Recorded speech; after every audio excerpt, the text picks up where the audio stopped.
नमस्कार, आपका स्वागत है आपके अपने चैनल वास्तु गुरु में। आज का एपिसोड बिल्कुल अलग और महत्वपूर्ण है। आज के एपिसोड में हम महाकुंभ की यात्रा करने जा रहे हैं। जी हाँ, हम लोग मोक्ष नगरी काशी से कुंभ नगरी अर्थात देवभूमि हरिद्वार की यात्रा करेंगे। साथ ही हम लोग ऋषिकेश की भी यात्रा करेंगे और वहाँ के सुंदर दृश्यों का अवलोकन करेंगे। इस दृश्यों को आप अपने दिल में सहेजें, इसे मिस न करें। इस एपिसोड को अंत तक देखिए। इससे पहले हमारे चैनल को सब्सक्राइब, लाइक और शेयर करें एवं बेल आइकॉन ज़रूर दबाइए, जिससे आने वाले एपिसोड की जानकारी आपको मिलती रहे। यदि आप वास्तुशास्त्र से संबंधित किसी भी शंका का समाधान करना चाहते हैं तो स्क्रीन पर दिए गए नंबर पर व्हाट्सएप कर सकते हैं। यह पीछे वाराणसी कैंट स्टेशन का सुंदर दृश्य है, जिसे आप देखें और यहीं से हम अपनी यात्रा की शुरुआत करते हैं और हम लोग चलेंगे महाकुंभ नगरी हरिद्वार। आइए प्रस्थान करते हैं। एक लंबी यात्रा के बाद हम मोक्ष नगरी काशी से देवभूमि हरिद्वार पहुंच चुके हैं। यहाँ महाकुंभ का आयोजन किया गया है। यह पीछे आप सुंदर दृश्य हरिद्वार रेलवे स्टेशन का आप देख सकते हैं और यहीं से हम अपनी हरिद्वार यात्रा और साथ ही ऋषिकेश की यात्रा भी आरंभ करते हैं। हरिद्वार का एक मुख्य भवन इधर है, एक छोटा द्वार इधर बना हुआ है और इधर सामने आप देख सकते हैं शिव जी की एक सुंदर प्रतिमा भी बनी हुई है, जिसे देख करके मन अभिभूत हो जाता है। हरिद्वार जैसी पावन नगरी को प्रणाम करते हुए हम प्रस्थान करते हैं और यहीं से हम हरिद्वार नगर में प्रवेश करेंगे और हरिद्वार में पड़ने वाले सभी मुख्य तीर्थ स्थलों का दर्शन करते हुए हम ऋषिकेश में भी सभी मुख्य तीर्थ स्थलों का दर्शन करेंगे। इसका पुण्य आप भी प्राप्त करिए, इसका अवलोकन करिए और आनंदित होइए। आइए चलते हैं।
हर हर गंगे।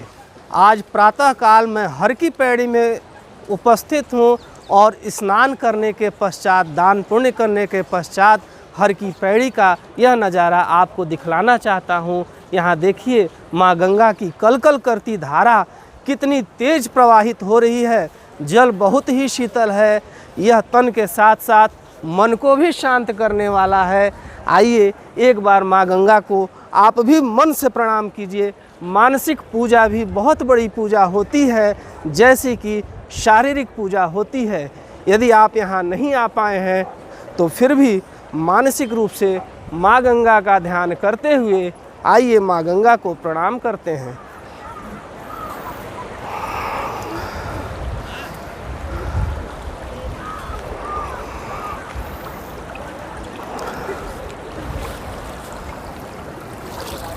जय माँ गंगे। और यह अद्भुत अलौकिक दृश्य यदि आपको देखना है, माँ गंगा के स्नान का लाभ लेना है, तो यहाँ हर की पैड़ी पर आपको आना होगा। आइए और माँ गंगा का आशीर्वाद प्राप्त करिए। इस तरफ देखिए श्रद्धालुगण तमाम स्नान करते हुए इस समय प्रातः काल की बेला है और यह प्रातः काल की बेला में महाकुंभ स्नान के पुण्य का लाभ प्राप्त कर रहे हैं और हम लोग भी स्नानोपरांत आपको यह दृश्य दिखाना चाहते हैं। इस दृश्य को देखिए और आनंदित होइए। एक बार मेरे साथ बोलिए, हर हर गंगे। आइए हम अपनी यात्रा को आगे बढ़ाते हैं और चलते हैं। हरिद्वार में माँ गंगा का दर्शन करके माँ गंगा की आरती का आनंद लेने के पश्चात, माँ गंगा का आशीर्वाद लेने के पश्चात यह रात्रि का विहंगम दृश्य मैं आपको दिखाने जा रहा हूँ। इसे देखिए और आप भी आनंदित होइए। ऐसा महाकुंभ में अलौकिक दृश्य न पहले कभी देखा गया है और हो सकता है कि आगे देखा जाए, लेकिन अब तक का यह अद्भुत दृश्य है। इसको देखिए और इसको सामने भगवान श्री राम के धनुष पिनाक का एक प्रतीक बना हुआ है पुल पर। यह कितना सुंदर प्रतीत होता है सामने। और सामने इधर सामने पुल पर भी आप देखिए कितनी सुंदर सजावट की गई है महाकुंभ के अवसर पर। और इस तरफ हम देख सकते हैं इधर का जो पुल है वह भी अलौकिक छटा उत्पन्न करता है। सामने ये हर की पैड़ी है। यही मुख्य घाट है हरिद्वार का, जहाँ सभी भक्त श्रद्धालुगण सुबह स्नान करेंगे और माँ गंगा का आशीर्वाद प्राप्त करेंगे। सामने वह ब्रह्मकुंड घाट है जहाँ पर माँ गंगा की निज आरती होती है और हरिद्वार जैसी आरती माँ गंगा की कहीं और आप नहीं देख सकते। यदि आपको यह देखना है तो आपको हरिद्वार आना ही होगा। फिलहाल यह रात का विहंगम दृश्य आप देखिए और माँ गंगा के चरणों को प्रणाम करिए। और माँ गंगा की कलकल करती धारा इतनी तेज है कि इसकी आवाज़ यहाँ तक आ रही है, कानों में कितना मधुर ध्वनि उत्पन्न हो रहा है जिसका शब्दों में वर्णन करना असंभव सा है। मैं भाव विभोर हूँ कि कैसे इस छवि को आपको बता सकूं, लेकिन मेरे पास शब्दों का अभाव हो जा रहा है। इस अलौकिक छटा को देखने के बाद आप इसको देखिए और आप भी माँ गंगा का आशीर्वाद प्राप्त करिए। चलते हैं हम यात्रा में आगे की तरफ। आइए इधर भी देखिए। हम लोग अपने कैमरे को इधर घुमा करके सामने के मठों को दिखाते हैं। इधर भी माँ गंगा का आप अलौकिक दृश्य देख सकते हैं। यहाँ का जो शीतल जल है मन को पूरा शांत कर देता है। आप श्रद्धा भाव से भाव विभोर हो जाएंगे यदि आप हरिद्वार में आकर के महाकुंभ का स्नान करेंगे। एक साथ बोलिए मेरे साथ, जय माँ गंगे। आइए अपनी यात्रा को हम आगे बढ़ाते हैं।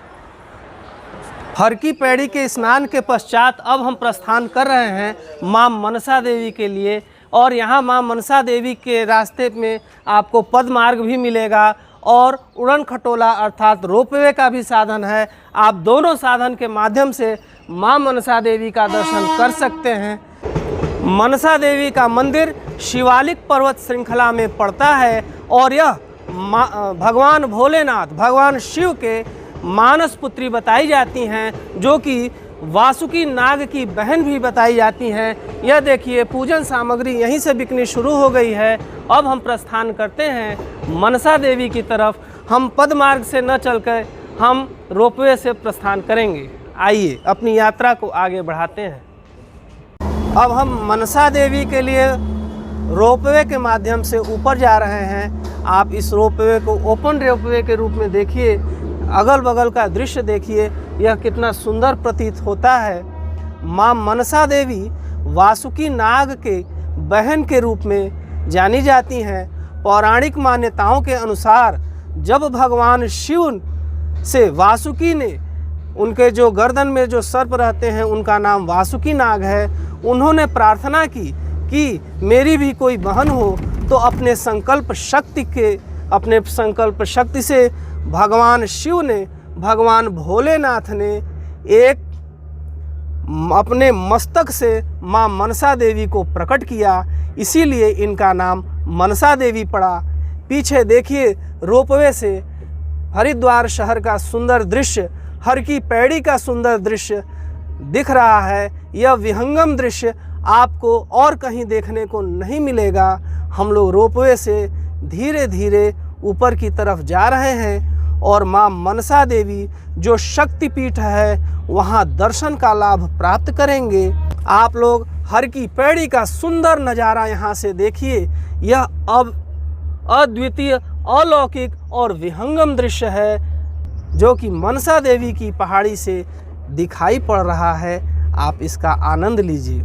एक और मान्यता के अनुसार, एक और कथा के अनुसार, महाराज युधिष्ठिर ने महाभारत के युद्ध में विजय के लिए माँ मनसा देवी से प्रार्थना की और उनका आशीर्वाद प्राप्त किया और उन्हीं के आशीर्वाद से वह महाभारत के युद्ध में विजयी हुए थे। हम लोग ऊपर की तरफ आ चुके हैं और सामने माँ मनसा देवी का मंदिर स्पष्ट रूप से दिखाई पड़ रहा है। प्रेम से बोलिए मनसा देवी की जय।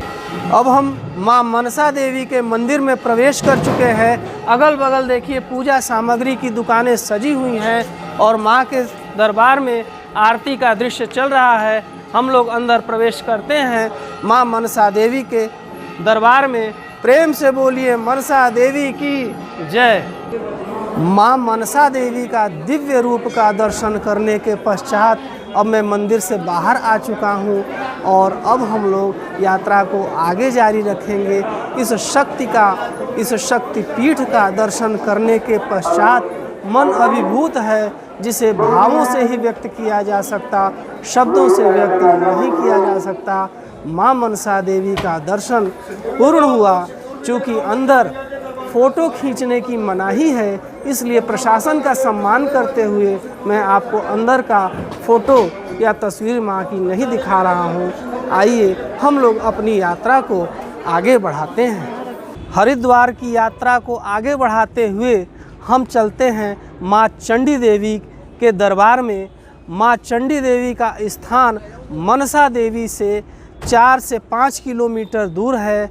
वहीं से हम लोगों को रोपवे भी मिलेगा और चाहे तो हम पैदल मार्ग से सड़क के द्वारा भी जा सकते हैं। मनसा देवी से ही यह साधन भी उपलब्ध है जिससे आप बहुत आसानी से चंडी देवी के दरबार में आ सकते हैं। यहाँ एक छोटा सा मंदिर है, माँ राजराजेश्वरी मंदिर, जो कि काली माता का सिद्ध मंदिर है। आप उसके भी दर्शन कर सकते हैं। आप उसका दर्शन कीजिए और आशीर्वाद प्राप्त कीजिए। आइए हम अपनी यात्रा को आगे बढ़ाते हैं और चलते हैं चंडी देवी के दरबार में। यह एक सिद्ध पीठ है। शुंभ और निशुंभ नामक राक्षस का वध करने के लिए माँ काली के रूप में, चंडी देवी के रूप में माँ पार्वती ने अवतार लिया था और शुंभ निशुंभ का वध किया था। साथ ही अपने अंश से चंड और मुंड नामक राक्षसों का भी माँ ने विनाश किया था। यह वही सिद्धपीठ है। आइए उस महान सिद्धपीठ का हम दर्शन करें और माँ का आशीर्वाद प्राप्त करें। चलिए हम लोग अपनी यात्रा को जारी रखते हैं और चलते हैं माँ चंडी के दरबार में। अब हम माँ चंडी देवी के मंदिर में दर्शन के लिए चल रहे हैं और माँ चंडी देवी की जो प्रतिमा है वह खम्भ के रूप में स्वयंभू है। वह स्वयं प्रकट हुई थी जब शुंभ और निशुंभ नामक राक्षस पार्वती जी का रूप देखकर मोहित हुए और उन्होंने अपने विवाह का प्रस्ताव लेकर के चंड और मुंड नामक राक्षस को भेजा था। तब माँ ने अपने अंदर से एक शक्ति प्रकट की और चंड मुंड का वध स्वयं कर दिया उस शक्ति के द्वारा। और शुंभ और निशुंभ का वध करने के लिए माँ ने स्वयं उन 2 भीषण राक्षसों का वध किया और माँ चंडी उसी रूप में यहाँ पर स्थापित हैं। वर्तमान मंदिर शंकराचार्य जी के द्वारा 8वीं शताब्दी में स्थापित किया गया था। अब हम चंडी देवी के मंदिर में जा रहे हैं और आसपास का विहंगम दृश्य आप देख सकते हैं। पीछे माँ गंगा प्रवाहित हो रही हैं। आप माँ गंगा का भी दर्शन यहाँ से कर सकते हैं। रोपवे यहाँ का ओपन रोपवे है। हर जगह का रोपवे आपको पैक्ड रोपवे मिलेगा। यहाँ का रोपवे भी बहुत खूबसूरत है, जिससे आप सुंदर नज़ारे प्रकृति का देख सकते हैं। माँ चंडी का जो मंदिर है वह काफ़ी ऊंचाई पर स्थित है। हम धीरे धीरे माँ चंडी के दरबार में पहुँच रहे हैं। मनसा देवी की अपेक्षा माँ चंडी का जो मंदिर है वह ज़्यादा ऊंचाई पर स्थित है। आप यहाँ से मंदिर का नज़ारा भी देख सकते हैं। माँ चंडी का मंदिर यहीं से दिखाई पड़ रहा है। माँ दुर्गा का ध्यान करें और माँ चंडी का आशीर्वाद प्राप्त करें। यही वह स्थान है जहाँ पर माँ ने शुंभ और निशुंभ नामक राक्षसों का वध किया था। आप भी इस मंदिर का दर्शन करें और माँ को प्रणाम करें। जय माता दी। अब हम लोग माँ चंडी के दरबार में आ चुके हैं। सामने माँ का दरबार आ चुका है। आइए हम लोग माँ चंडी के दर्शन करते हैं और माँ का दर्शन करके माँ का आशीर्वाद प्राप्त करेंगे। इस शक्तिपीठ का दर्शन बहुत ही सौभाग्य से प्राप्त होता है और यह सौभाग्य माँ ने हमको दिया है। आइए आप भी माँ का दर्शन प्राप्त करिए।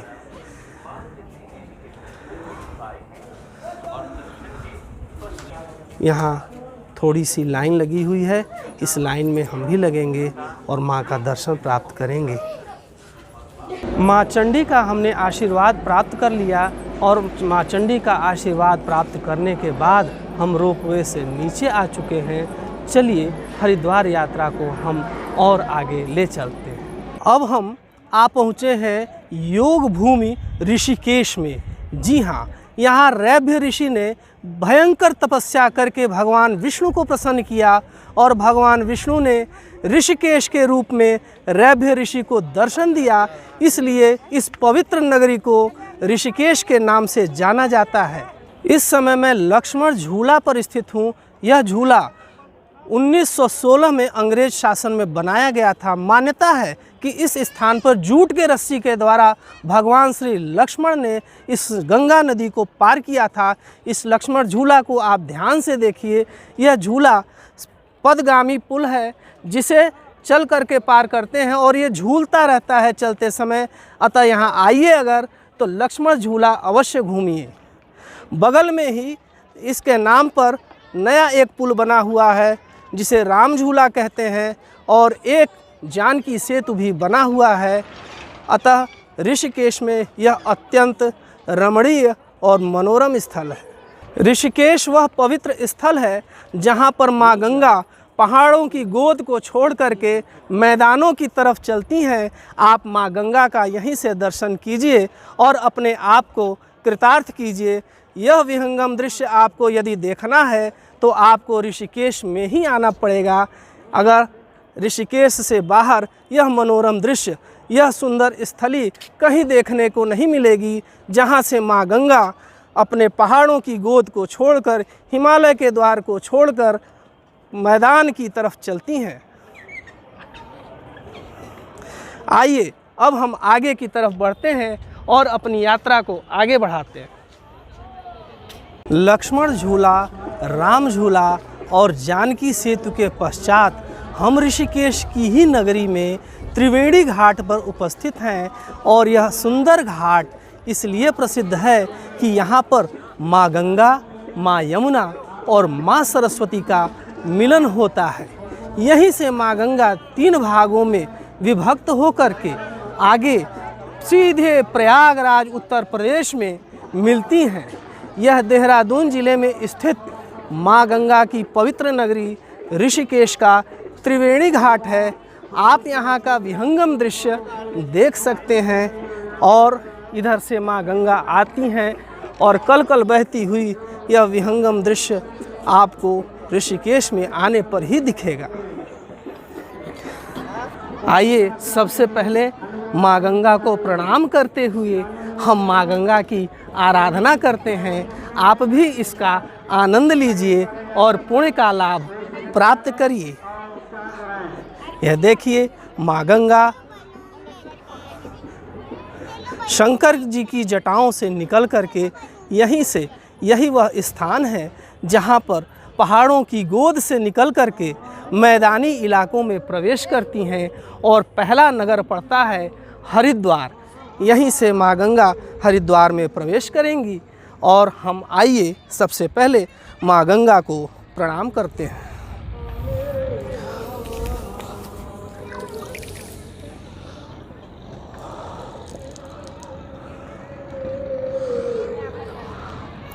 और इतना दूर अगर हम लोग दर्शन करने आए हैं तो सबसे पहले माँ गंगा की आराधना करेंगे।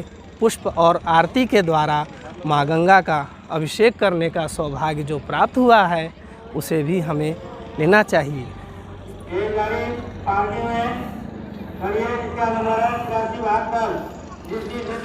हमारे काशी में कहते हैं हर हर महादेव शंभो काशी विश्वनाथ गंगे। हम मोक्षदायिनी नगरी काशी से आए हैं और इस देवभूमि योग नगरी ऋषिकेश में भी माँ गंगा का दर्शन प्राप्त कर रहे हैं।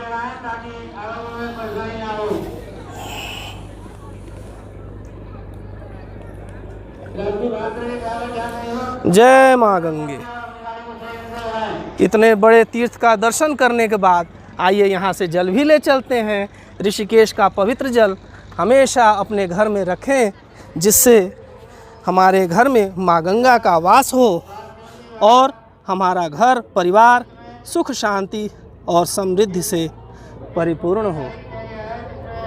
जय माँ गंगे। यहाँ पर माँ गंगा का जल काफ़ी शीतल है और धार काफ़ी तेज है।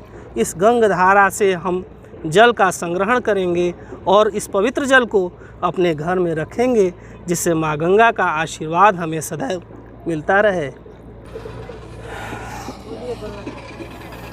हर हर महादेव शंभो काशी विश्वनाथ गंगे। इस योग भूमि ऋषिकेश को प्रणाम है। और इधर भी विहंगम दृश्य आप देख सकते हैं। माँ गंगा का यह आरती स्थल तैयार हो रहा है माँ गंगा की आरती करने के लिए।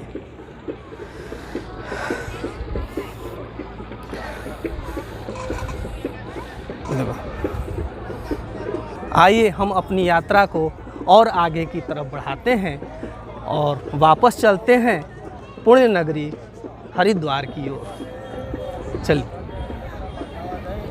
हरिद्वार यात्रा की अंतिम कड़ी में हम आ पहुँचे हैं शांति कुंज हरिद्वार, जहाँ पर पंडित श्री राम शर्मा आचार्य जी ने गायत्री पीठ की स्थापना की और यहाँ से गायत्री परिवार का विस्तार करते हुए विश्वव्यापी बना दिया। सामने आप श्री राम शर्मा आचार्य जी की समाधि और माता भगवती देवी शर्मा की समाधि देख सकते हैं। आइए, यह बहुत ही सुंदर स्थल और शांति प्रदान करने वाला स्थल है और गायत्री परिवार के तमाम भवन अगल बगल बने हुए हैं। आप इनको भी देख सकते हैं। आइए, परिक्रमा करते हुए हम बाकी भवनों का भी अवलोकन करते हैं और गायत्री मंत्र का पाठ मन में करते हुए आइए हम इसकी परिक्रमा करें।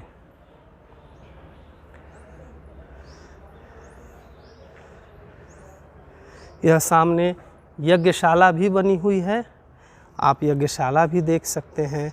अखंड ज्योति भी यहाँ है। जब से स्थापना हुई तब से यह ज्योति अखंड रूप से जल रही है। यह गायत्री परिवार का, गायत्री पीठ का मुख्यालय है, अंतर्राष्ट्रीय मुख्यालय है। और ये सामने आप पंडित श्री राम शर्मा आचार्य, संस्थापक गायत्री परिवार, और माता भगवती देवी शर्मा की समाधि का अवलोकन करके प्रणाम करें।